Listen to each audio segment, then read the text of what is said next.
Well, hello. As you can see that my art skills are being put on display this morning. And if I was drawing these on the board, some of you would chuckle at I hope you can tell those are apples, right? This is just a short introduction video to the lesson that we're going to do today. I wanted to do this separately because it just kind of stands alone, but it's introducing our topic. And so I have drawn, for your viewing pleasure, 3 apples for us to look at. Now, let's suppose that Emily had 3 apples. Here they are.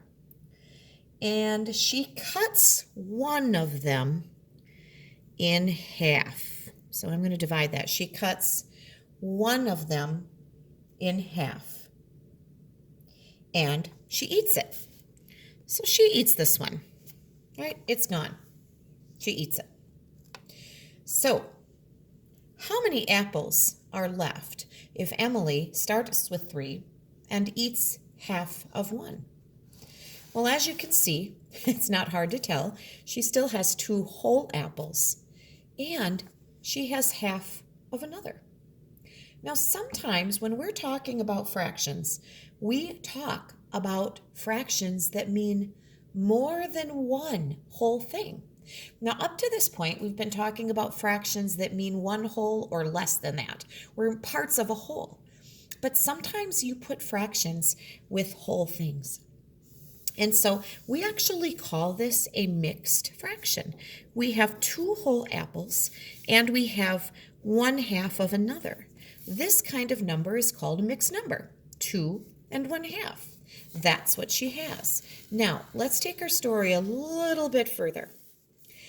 Let's suppose that Emily takes the 2 whole apples that she has left, and she also cuts them in half. All right?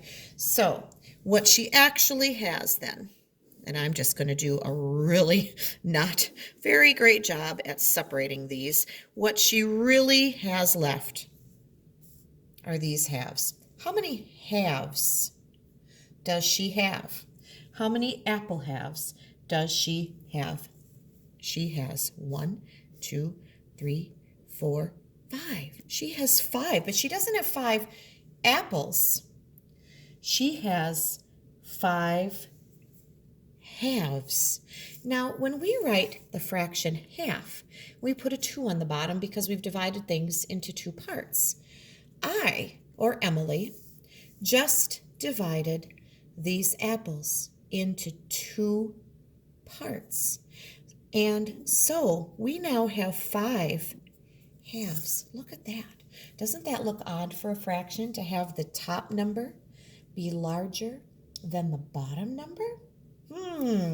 This is an introduction to the lesson that we're doing today about mixed numbers and improper fractions. I can hear Sean trying to say this now. So we had proper nouns and common nouns earlier this year, but now we have improper fractions. And that is what we're going to be doing today. So when you tune into the next video, I want you to have cut out 4 circles from the math page that should be the top one in your packet. It was page, oh boy, I think I cut the page off.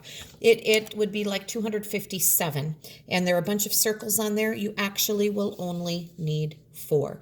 Get 4 circles cut out, and then grab a glue stick or some tape or a little bit of glue, and be ready to follow along with me in the next video. Thank you.